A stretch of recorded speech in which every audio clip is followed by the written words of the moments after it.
Hope you all are fine. तो आज ये जनरल नॉलेज क्लास 3 का जो टॉपिक है वो आज हम देखते हैं जी कौन सा है। तो यूनिट 5 हम कंप्लीट कर चुके हैं, आज यूनिट 6 से स्टार्ट करेंगे। ठीक है, तो दिस वन इज यूनिट 6। तो स्टार्ट करते हैं जी आज की वीडियो। अगर आप मेरे चैनल पे नए हैं तो काइंडली सब्सक्राइब कर लें और बेल आइकन को जरूर क्लिक कीजिए ताकि आपको टाइमली नोटिफिकेशन रिसीव हो सके। तो स्टार्ट करते हैं जी।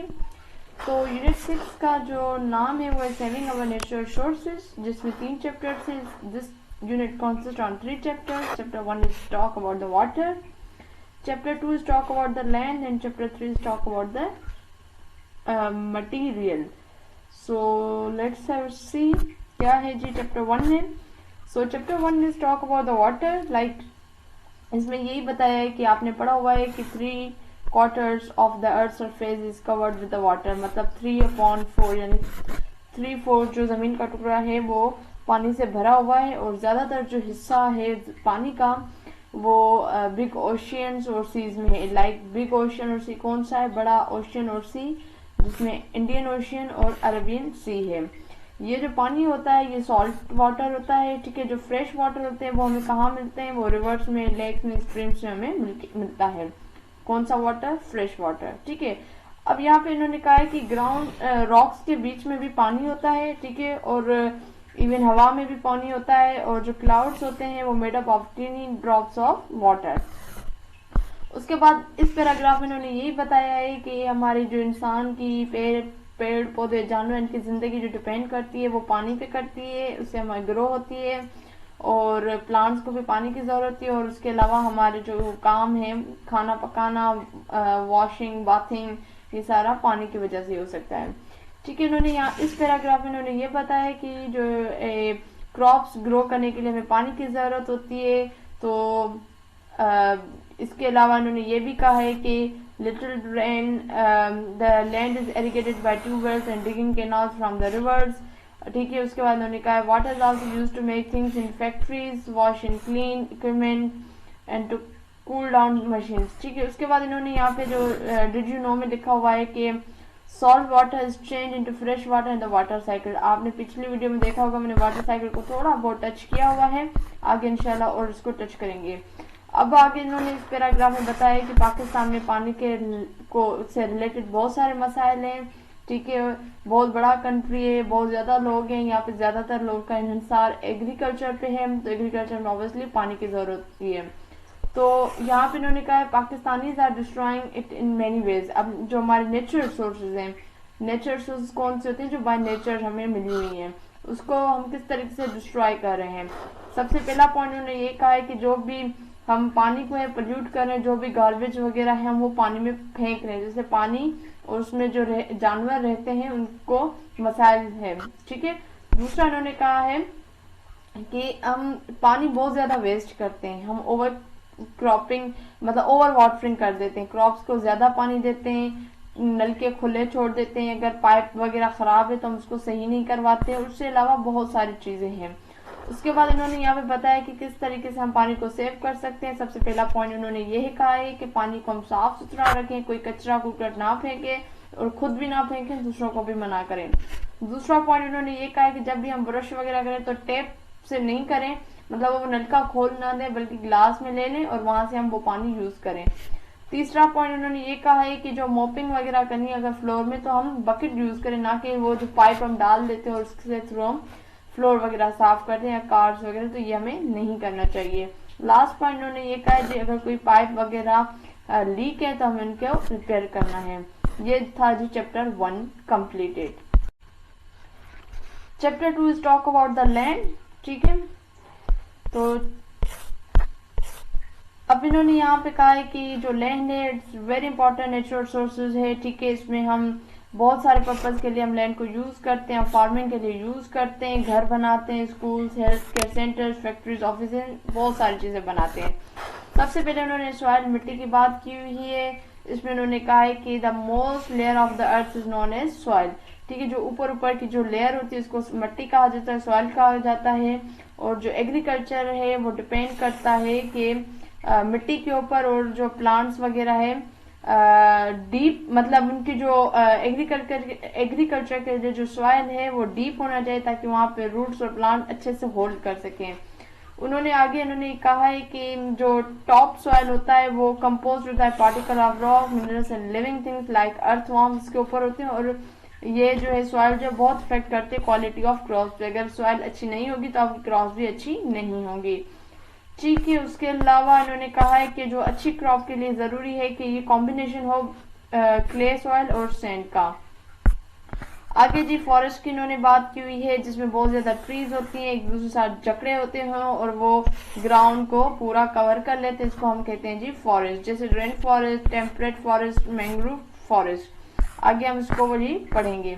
उसके बाद उन्होंने इम्पोर्टेंस ऑफ फॉरेस्ट बताया हुआ है। यहाँ पे इन्होंने बताया हुआ है कि फ्रूट्स वगैरह, हनी वगैरह इसके थ्रू हमें मिलते हैं। उसके बाद जो इन्होंने बात की है वो ये की है कि मेडिसिन वगैरह के लिए भी हमें यूज करते हैं हम प्लांट्स। ठीक है, उसके बाद उन्होंने कहा है कि जी वुड वगैरह हमें मिलता है फॉर डिफरेंट पर्पसेस, तो ये पूरा उन्होंने बताया। आगे जिन्होंने कहा है कि ये बहुत सारे जानवरों का रहने की जगह है, क्या, फॉरेस्ट। उसके बाद उन्होंने ये कहा है कि जो ट्री है वो हेल्प करते हैं, हमारे एनवायरनमेंट को साफ रखते हैं, हमें ऑक्सीजन प्रोवाइड करते हैं, और उसके अलावा जो हमारी हवा है उसको साफ करते हैं। उसके बाद जो ट्री है वो प्रोटेक्ट करते हैं मिट्टी को from being washed away when it rain.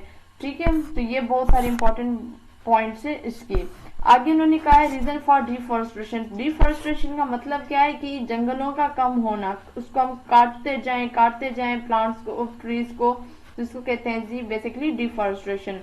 अब इन्होंने कुछ कहा है कि रीजन क्या है डिफॉरेस्टेशन के। नंबर 1 रीजन ये है कि हमें use the land for farming and mining. ठीक है, सेकंड इज घर बनाने के लिए ताकि हम रह सके, आबादी बढ़ती जा रही है तो इसलिए हम घर बनाते जा रहे हैं, रोड्स बनाने के लिए, लकड़ियों को इस्तेमाल लाने के लिए, फर्नीचर वगैरह के लिए, और फायरवुड के लिए, कुक हीट अवर होम्स।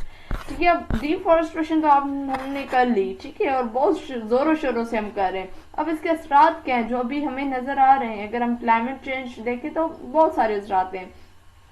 तो इन्होंने ऊपर ही कहा है कि जी नेगेटिव इफेक्ट आ रहा है एनिमल्स जो फॉरेस्ट में रह रहे हैं। बहुत सारे एनिमल्स छोड़कर चले जाएंगे यहाँ से क्योंकि वो उनको रहने की जगह ही नहीं है। ठीक है, और ये किस किस को इफेक्ट कर रही है, ये जमीन को इफेक्ट कर रही है, मिट्टी को, और अल्टीमेटली हमारे क्लाइमेट को इफेक्ट कर रही है।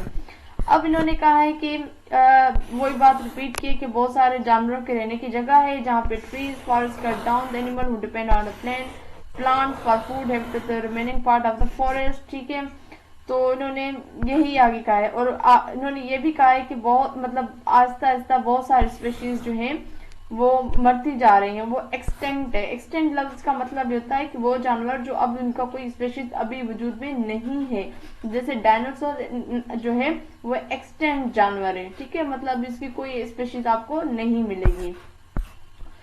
आगे जिन्होंने कहा है कि घर वगैरह के लिए जमीन चाहिए, इस वजह से हम जंगलों की कटाई वगैरह कर रहे हैं। ठीक है, उसके बाद इन्होंने कहा है कि ये भी कहा है कि जो ट्रीज हैं वो कार्बन डाइऑक्साइड को एब्जॉर्ब करते हैं। ठीक है, और जब हम उनको काट लेंगे तो जाहिर सी बात है हवा में कार्बन डाइऑक्साइड ज्यादा हो जाएगी। उसके अलावा हीट से भी मैंने जो है बचाते हैं ट्रीज वगैरह, तो जाहिर सी बात है अगर हम ये काट लेंगे तो जो टेम्परेचर है वो भी इंक्रीज होता जाएगा। अब इन्होंने कहा है कि हमें सेव कैसे करना है अपने जंगलों को। सबसे पहले इन्होंने कहा है कि जो वुड से रिलेटेड जितनी भी चीजें हैं उनकी डिमांड को कम करना है।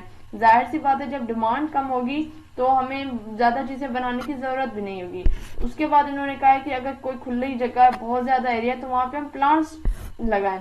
उसके बाद इन्होंने कहा है कि रीप्लांटेशन करें फॉरेस्ट में, जैसे माउंटेन्स वगैरह में आजकल जैसे ये बहुत सारी एक्टिविटीज। तो जी चैप्टर 3 है मिनरल्स। हमने इंडेक्स में देखा तो वहाँ पे मिनरल्स की जगह मटेरियल लिखा हुआ था, तो ये मिस्टेक इनकी। तो मिनरल्स बेसिकली क्या है, मिनरल भी एक इम्पोर्टेंट और अनदर नेचुरल रिसोर्स है। ठीक है, अब इन्होंने कहा है कि मिनरल्स हम उनको बोलते हैं जो जमीन के अंदर हमें चीजें मिलती हैं, दे आर फाउंड इनसाइड अर्थ, जमीन के अंदर हमें ये चीजें मिलती हैं। ठीक है, अब इन्होंने कहा है कि इसमें मेटल्स होते हैं, तो मेटल्स में कौन कौन सी चीजें आ जाएंगी, जैसे gold, silver, copper, iron, tin हो जाएगा। और कुछ चीजें नॉन मेटल्स भी हमें मिलती हैं, जिसमें मिनरल्स, ऑयल, नेचुरल गैस, कोल, मार्बल, रॉक सॉल्ट, ये सारी चीजें जो नॉन मेटल है। मतलब दोनों चीजें आपको मिलेगी, मेटल भी और नॉन मेटल भी, जैसे इन्होंने पिक्चर्स में भी बताया हुआ है। अब इन्होंने कहा है कि वाई मिनरल्स आर इम्पोर्टेंट, क्यों जरूरी है मिनरल्स। सबसे पहला पॉइंट इन्होंने ये कहा है कि मिनरल्स जो है, मतलब जैसे मिनरल ऑयल है, नेचुरल गैस है, कोल है, ये हमें बहुत सारे कामों में काम आते हैं। जैसे कुकिंग के लिए हमें काम आते हैं, इलेक्ट्रिसिटी जनरेट करने में, गाड़ियों का एज अ फ्यूल हम उसे यूज कर रहे हैं। दूसरा पॉइंट में इन्होंने कहा है कि मार्बल जो है वो हम एज अ डेकोरेटिव पर्पस के लिए यूज करें। तीसरे पॉइंट में इन्होंने कहा है कि हम स्टील वगैरह बनाते हैं, जिसमें iron steel are use for making machines वगैरह, उनसे फिर बनती हैं आगे। मिनरल जैसे silver, gold use in the making jewellery में काम आ रहा है। और mineral rocks are use to salt in our food for making decorative pieces. तो इन्होंने आगे ये कहा है, लेकिन इन्होंने आगे ये पॉइंट भी कहा है कि मिनरल रिसोर्स आर लिमिटेड। ये नहीं कि कोई अनलिमिटेड तादाद हम यूज करते जाएं, they are the limited, so therefore we should use them carefully. तो आगे जी बस यही था आज की वीडियो में। उम्मीद है कि आपको वीडियो अच्छी लगी होगी। अगर अच्छी लगी है तो लाइक करें, कमेंट करें और शेयर करना मत भूलिएगा। तो इंशाल्लाह नेक्स्ट वीडियो तक अल्लाह हाफ़िज़।